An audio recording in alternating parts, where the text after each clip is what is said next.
Welcome to Solvetic, your channel to always learn technology easily. Below in the description, you will find useful links we used in this video.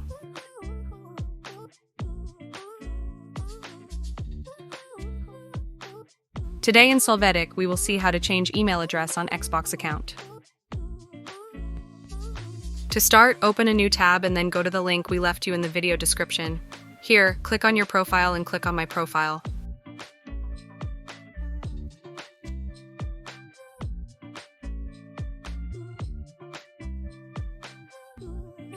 After this, click on the line Edit Account Info. In this case, you must already have at least 2 email accounts added. There, in the second account, which will be the new Xbox email, click on the line Make Primary. In the pop-up window, click Yes. Wait for this process to complete.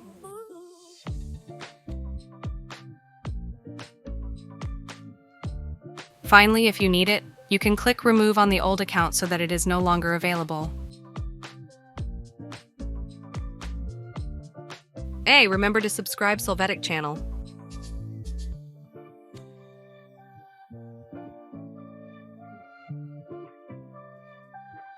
We hope it has been helpful for you. Here are links to watch more videos of your interest and subscribe to the Solvetic channel. Thank you.